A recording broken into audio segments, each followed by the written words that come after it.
নমস্কার দর্শক, আমি সব্যসাচী এসজি অ্যাস্ট্রোভিশন আপনাদের অনেক স্বাগত জানাচ্ছি। আজকে আমি ইষ্টদেব নিয়ে আলোচনা করব। এর আগেও আমি ইষ্টদেব নিয়ে আপনাদের সামনে একটি ভিডিও উপস্থাপন করেছিলাম, যেখানে কিভাবে আপনারা ইষ্টদেব নির্ণয় করবেন সেটি বলা ছিল।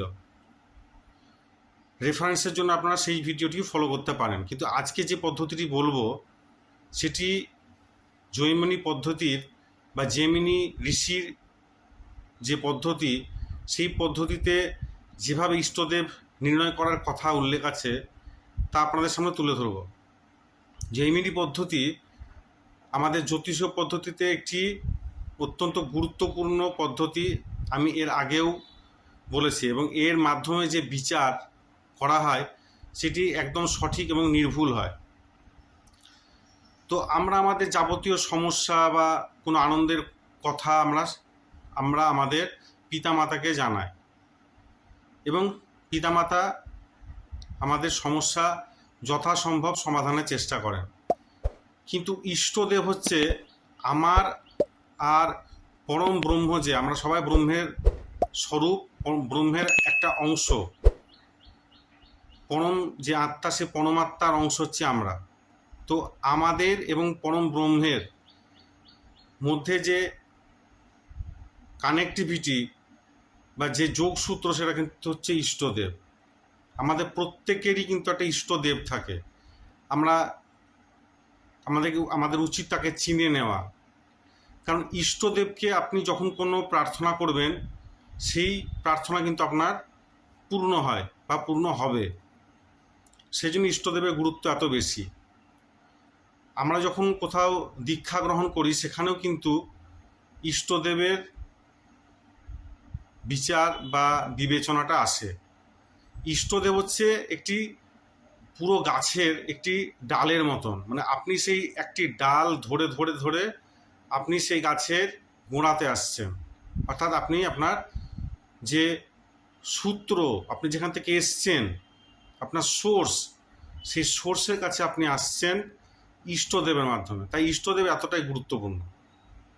ইষ্টদেবের মাধ্যমে আপনাদের সমস্ত সমস্যার সমাধান হয়ে যায়। তাই আমাদের ইষ্টদেবের কাছে সবসময়, আমরা তো সমস্ত দেবদেবীকে প্রণাম করি, পুজো করি, প্রার্থনা করি, কিন্তু ইষ্টদেবের কাছে আমাদের বিশেষ প্রার্থনা বিশেষভাবে স্বীকৃত হয়। ইষ্টদেবের কাছে প্রার্থনা করলে সেটি অনেক তাড়াতাড়ি সফল হয়। তো যাই হোক, আপনারা পুরনো ভিডিওটা দেখলেও সেখানেও বিস্তারে আলোচনা করা আছে, আপনারা দেখবেন।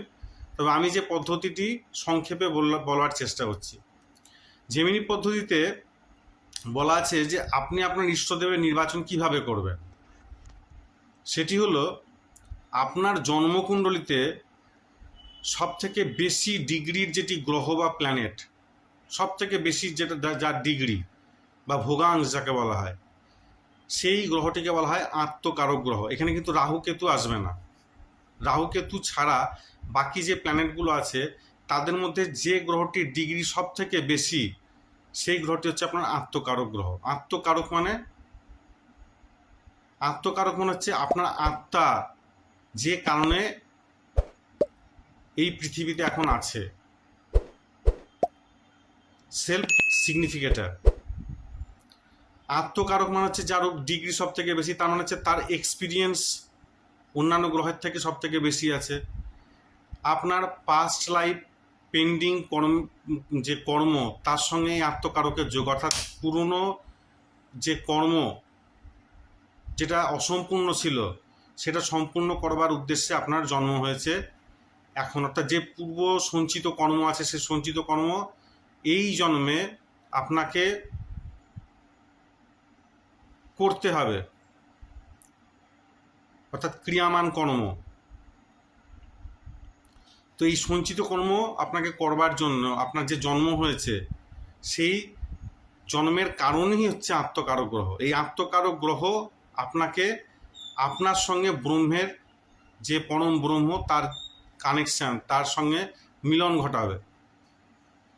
সেই জন্য এখানে আত্মকারকের গুরুত্ব সব থেকে বেশি। এবং যেহেতু এই গ্রহের ডিগ্রি সব থেকে বেশি, তার মানে তার এক্সপিরিয়েন্স বেশি, মানে আপনি সেই গ্রহের সঙ্গে কিন্তু ওতপ্রোতভাবে জড়িত। তো আপনার সেই গ্রহের কাজ, আপনার সেই গ্রহ সংক্রান্ত কাজও আপনাকে কিন্তু সব থেকে বেশি কিন্তু এই জন্মে করতে হয়, সেই জন্যই কিন্তু সেটি আত্মকারক গ্রহ। তো আপনার কাজ তখনই 100% সফল হবে যখন আপনি আপনার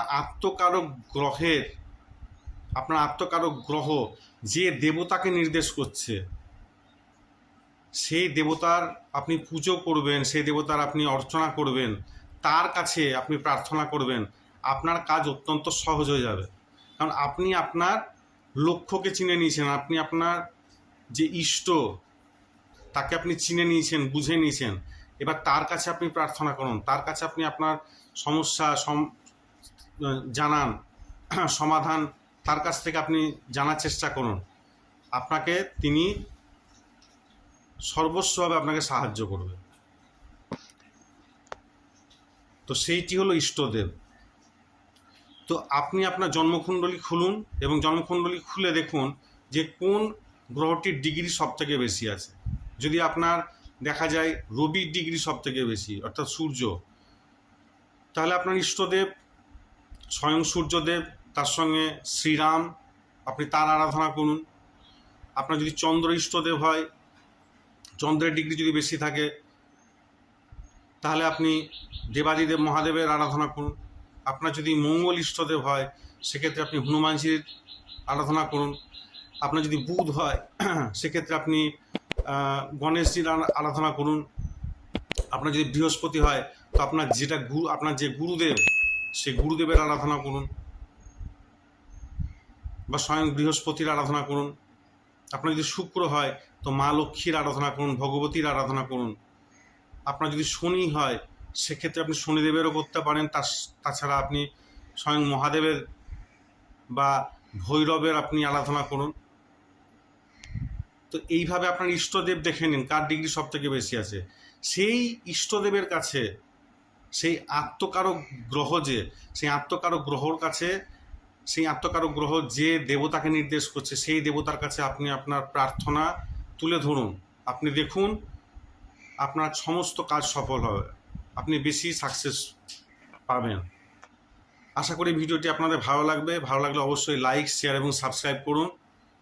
আপনারা যত বেশি লাইক করবেন, শেয়ার করবেন, সাবস্ক্রাইব করবেন, আমার তত নতুন নতুন তথ্য আপনাদের সামনে তুলে ধরতে ভালো লাগবে। এবং অবশ্যই আপনার ইষ্টদেব সংক্রান্ত পুরনো ভিডিওটিও দেখুন, তাহলে আপনাদের কনসেপ্টটি ক্লিয়ার হবে। অনেক অনেক ভালো থাকবেন। ধন্যবাদ।